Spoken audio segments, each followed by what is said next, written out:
बिस्मिल्लाहिर्रहमानिर्रहीम। अस्सलाम वालेकुम नादरीन, आप यूट्यूब चैनल देख रहे हैं। मैं इमरान खान हूँ।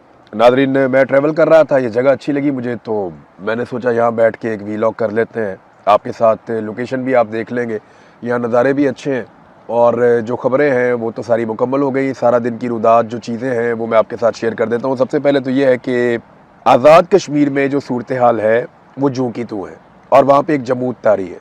जॉइंट अवामी एक्शन कमेटी और इस्टेब्लिशमेंट के नुमाइंदों के बीच में मुज़ाकरात चल रहे हैं, लेकिन वो अभी तक किसी नतीजे पर नहीं पहुंचे। जॉइंट अवामी एक्शन कमेटी को इस वक्त जो ऑफर्स की गई है उनमें एक तो ये कहा गया कि जो पुरानी पोजीशन है उसको फौरी तौर पे बहाल कर दिया जाता है, यानी FIRs ख़त्म कर देंगे, जो कलअदम का स्टेटस है वो ख़त्म कर देंगे, 4th शेड्यूल में से नाम निकाल दिए जाएंगे और चीज़ें नॉर्मलाइज हो जाएंगी। फिर इलेक्शन होने दो, इलेक्शन के बाद देखते हैं फिर बाकी चीज़ें क्या करनी है।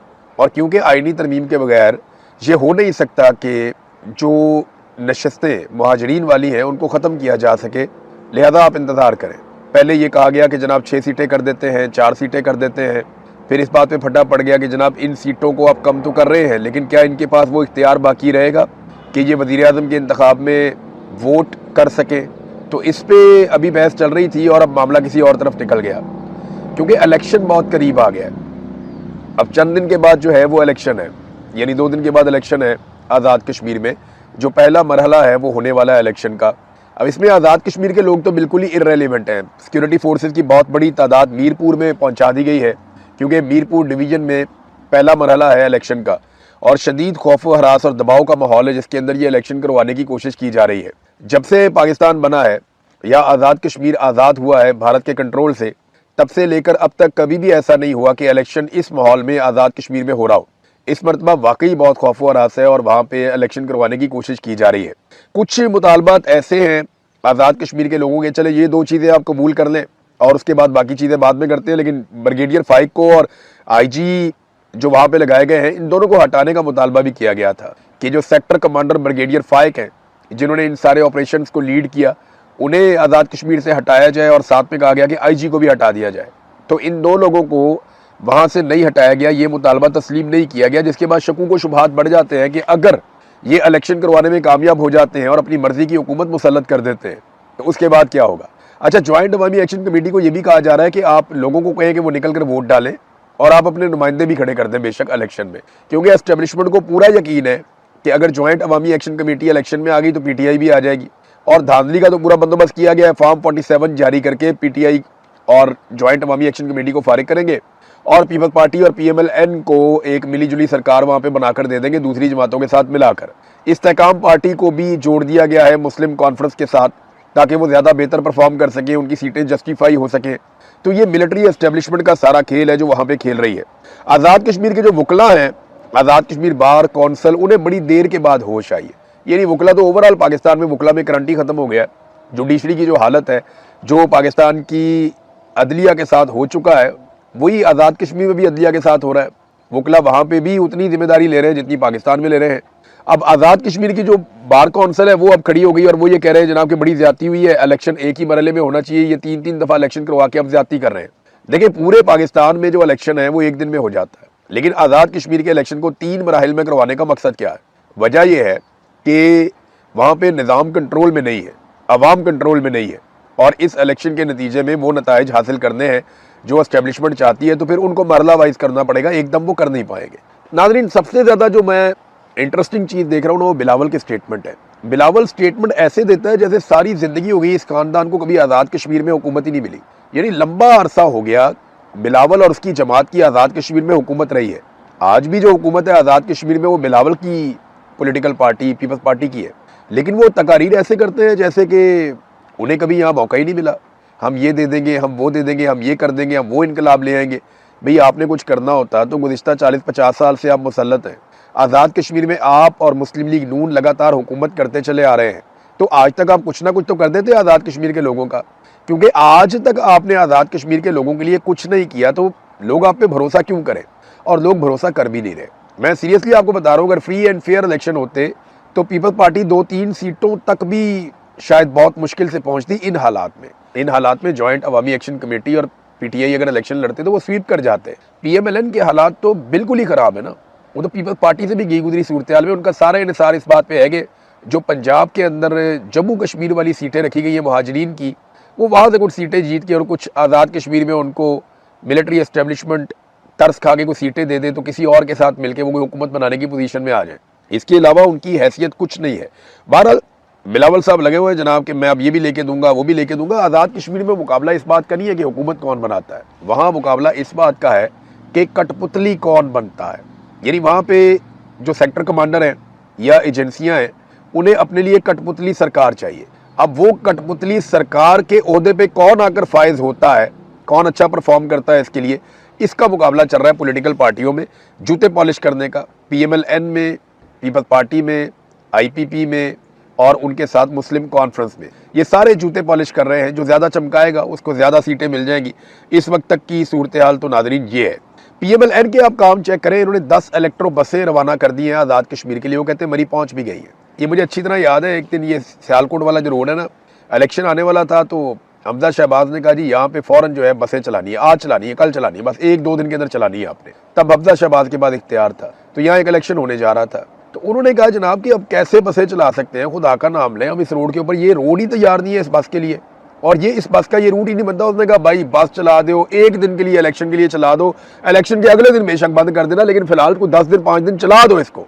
ये जनाब हमजा शहबाज के दफ्तर में जो बंदा काम करता था उसने मुझे बताया, उसने कहा सर ये इतना इलेक्शन के करीब आकर पागल हो जाते हैं कि इन्हें लगता है कि कोई भी चीज़ कहीं पे भी चलानी है ना, इनको अगर कोई ना सड़क के ऊपर जहाज चला दे वो भी चला देंगे किराए पे लेके कि इलेक्शन में हमें वोटें पड़ जाए किसी तरह। अब ये इन्होंने 10 बसें रवाना कर दी हैं, कोई इसकी फिजिबिलिटी नहीं बनाई गई, कोई इसकी बजटिंग नहीं हुई, कोई इसके तकनीकी तैयारियां नहीं की गई, बस बसें भिजवा दी, पहुँच रही जी कश्मीर, वहाँ पर चलेगी।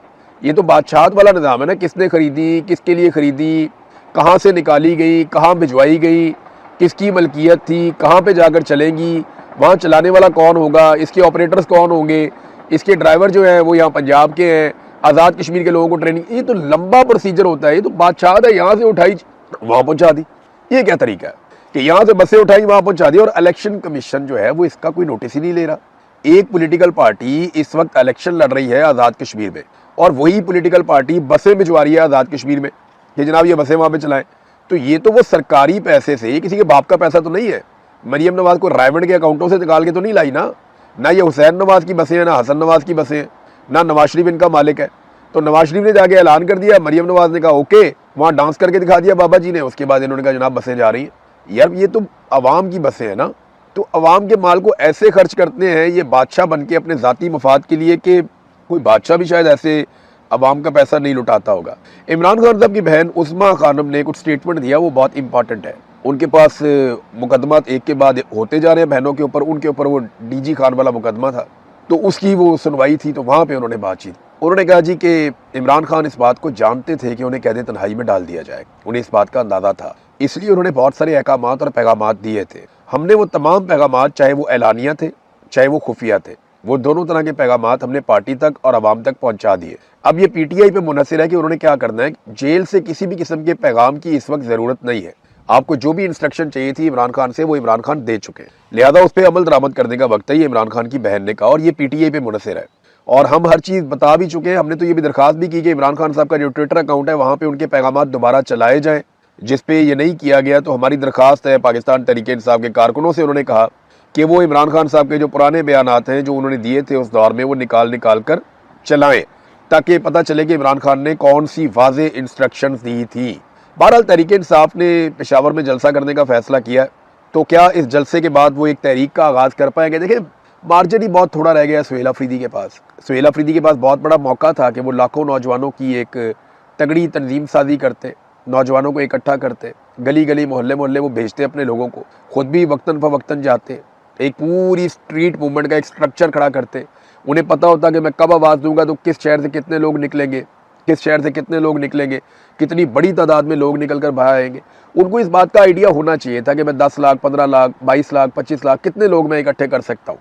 और पाकिस्तान तहरीक-ए-इंसाफ के लिए नौजवानों को इकट्ठा करना कोई प्रॉब्लम नहीं था। उस वक्त उम्मीद भी बहुत थी जब सुहेल अफरीदी नए नए आए थे, लेकिन उस उम्मीद को सुहेल अफरीदी साहब ने कुछ ऐसी पॉलिसीज़ पे अमल किया कि मायूसी में बदल दिया। लेकिन अभी भी सारा कुछ कभी भी ज़ाया नहीं होता, आपके पास हमेशा एक मौका होता है कि आप निकलें और निकल के साबित करें अपने आप को। तो सुहेल अफरीदी अब ये जलसा करने जा रहे हैं पेशावर के एक स्टेडियम में, तो क्या यहाँ से एक तहरीक शुरू हो सकती है? जी बिल्कुल हो सकती है। और कहा भी ये जा रहा है कि शायद वो लॉन्ग मार्च का ऐलान करेंगे, वो तारीख देंगे, फलानी तारीख को हम लॉन्ग मार्च में आएंगे या लोग तैयारी पकड़े हमने निकलना है। हो सकता है कि सुहेल अफरीदी ये भी कह दे, हो सकता है वो कोई डेडलाइन दे दे, इस बारे में खबरें आ रही हैं। लेकिन क्या ये अब तहरीक खड़ी कर पाएंगे? बहुत मुश्किल मुझे दिखाई देता है। कि माजी में तो मैंने यही देखा है कि बड़े बड़े दावों के साथ एक जलसा होता है और जलसा ख़त्म होता है, लोग घरों को जाते हैं और उसके बाद फिर अगली तारीख दे दी जाती है। देखिए, तहरीक चलाने के लिए ना तारीखों की ज़रूरत नहीं होती, हालात ऐसे होते हैं कि तहरीकें चलती हैं। हालात तो बने हुए हैं तहरीक चलाने वाले। जो हालात इंडिया में हैं, जेनजी वहाँ पे निकल आई है, उससे बहुत बुरे हालात पाकिस्तान में है। तहरीक चलाने के लिए लवाजमात तो पूरे हैं। किसान रुल गया। अभी 10 लाख टन गंदम इन्होंने फैसला किया वफाकी हुकूमत ने कि ये मंगवाने जा रहे हैं बैरून मुल्क से फौरी तौर पे। ये कहाँ से मंगवाएंगे? यूक्रेन से ले लेंगे, अमेरिका भी खुश हो जाएगा। रशिया से शायद नहीं ले पाएंगे क्योंकि अमेरिका उतना खुश नहीं होगा। हो सकता है ये गंदम अमेरिका से ही मांग लें, वही इसके अंदर बीच में कंट्रीब्यूट कर दें। तो 10 लाख टन गंदम इनको फौरी तौर पे चाहिए और ये वो मुल्क है जो ज़रई मुल्क है। किसी भी हुकूमत में कोई भी हुक्मरान हो, कभी भी हमें गंदम अगर बाहर से मंगवानी पड़े तो ये डूब मरने का मुकाम है। कि एक ज़रई मुल्क के अंदर जहाँ पे बेहतरीन माहौल है, किसी किस्म की कोई आफत भी नहीं आई इस साल, कोई तबाही भी नहीं हुई, कोई तूफान भी नहीं आए, इसके बावजूद आप गंदम का 10 लाख टन फौरी तौर पर मंगवा रहे हैं। आपको फ्यूचर में और भी मंगवानी पड़ेगी। ये हालात होंगे अभी क्योंकि डिमांड हमारी ज़्यादा है और गवर्नमेंट की पॉलिसी इतनी बुरी है कि आपने अपनी मईशत को तबाह कर दिया, खासतौर पे अपनी ज़राअत को। किसान बिल्कुल खुश नहीं है, ना किसान के साथ खड़ी हो पाई पीटीआई अपोजिशन के तौर पे, ना मजदूर के साथ, ना किसी गरीब के साथ, ना तालिब इल्म के साथ, ना नौजवान के साथ, ना बिजली के बिलों के खिलाफ, ना गैस के बिलों के खिलाफ, ना ये खड़े हो पाए पेट्रोल की बढ़ती हुई कीमतों के खिलाफ। तो इन्होंने तो किसी किस्म का कोई पब्लिक का हाथ ही नहीं पकड़ा। इन्होंने जब भी कभी मुश्किल या मुसीबत आई तो पब्लिक के साथ खड़े होना चाहिए था। ये कभी पब्लिक के साथ खड़े ही नहीं हुए। इन्होंने पब्लिक की बात ही नहीं सुनी और पब्लिक को ये कहते हैं कि वो निकलते नहीं है, वो हमारे पीछे नहीं आते, वो हमारे साथ खड़े नहीं होते। तो फिर आप कैसे उनसे इस किस्म के शिकवे और गिले कर सकते हैं? भारत में जो जेनजी है उसके पीछे अब भारत में कुछ लोग बोलना शुरू हो गए कि पाकिस्तान का हाथ है। खुदा का नाम ले यार, हम अपने बखेड़े हमसे नहीं संभाले जा रहे।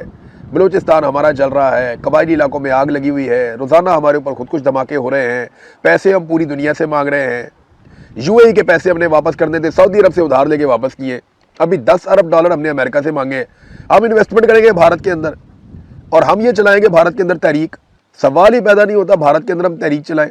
हमारी सरकार की तो इतनी हैसियत नहीं है कि वो अपने लिए थोड़ा सा आवाम को कायल कर ले या कुछ कर पाए। हमारी सरकार पाकिस्तान के अंदर 10,000 बंदे का इज्तिमा नहीं कर सकती। आप कह रहे हैं इंडिया के अंदर वो इज्तिमा करवा रहे हैं बहुत बड़े बड़े, तो ये जेनजी के पीछे पाकिस्तान है। तो ये सब झूठ है। ये ना दोनों मुल्कों की जो एस्टेब्लिशमेंट और हुकूमत है ना, ये जब भी कोई बोंगी मारते हैं ना या अपनी नालायकी और नकम्मेपन को छुपाते हैं तो ये दूसरे मुल्क के पीछे छुपा देते हैं। पाकिस्तान में ज़रा कुछ हो जाए, फितनतुल हिंदुस्तान, भारत इसके पीछे है, पाकिस्तान का दुश्मन मुल्क भारत इसके पीछे है, अपनी नाअहली के ऊपर बात नहीं करते। इसी तरह भारत में ज़रा कुछ हो जाए वो उठा के पाकिस्तान पर डाल देते हैं। तो यहाँ पे ना इन्होंने एक अच्छा वतीरा पकड़ा हुआ है कि तुम मेरी बुराई कर देना, मैं तुम्हारी बुराई कर दूंगा, मेरे लोग भी मुतमईन हो जाएंगे, तुम्हारे लोग भी मुतमईन हो जाएंगे। तो तरीका वारदात तो ये है। इमरान खान की हम बात कर रहे थे, तहरीक की बात कर रहे थे, तो तहरीक जो है वो तारीखों की मोहताज नहीं होती। हालात ऐसे बन जाते हैं कि तहरीक चल पड़ती है। हालात तो बने हुए हैं। क्या तहरीक इंसाफ चला पाएगी? अब तक का ट्रैक रिकॉर्ड कहता है कि मुश्किल है। लेकिन मायूसी तो बिल्कुल भी नहीं होनी चाहिए। कभी कभी आपको थोड़ी सी उम्मीद रखनी चाहिए कि शायद कोई तहरीक चले और ह्यूमन राइट्स के लिए आवाज़ उठाई जाए। सुप्रीम कोर्ट ने एक बड़ा अजीब काम कर दिया। जब ऐसे काम होते हैं ना तो फिर और ज़्यादा अदलिया से मायूसी होती है। सुप्रीम कोर्ट का एक बेंच बना था 3 रुकनी, जस्टिस मोहम्मद अली मदर साहब इनकी सरबराही में। ये 3 रुकनी बेंच ने फैसला ये दिया है कि नैब के जो केसेस हैं इनके ऊपर जब ये सुप्रीम कोर्ट में केसेस आएंगे ना जमानत के लिए, तो ये सुप्रीम कोर्ट ऑफ पाकिस्तान नहीं सुनेगी बल्कि आईनी अदालत सुनेगी। वफाकी आईनी अदालत ये केस सुनेगी। अब आईनी अदालत में सारे जजेस अपनी मर्जी के मिलिट्री एस्टेब्लिशमेंट ने बिठाए हुए हैं। उन्हें तो अगर कोई छोटा मोटा फौजी ऑफिसर भी फैसला लिखकर लाकर दे दे तो वो पढ़ के सुना देंगे।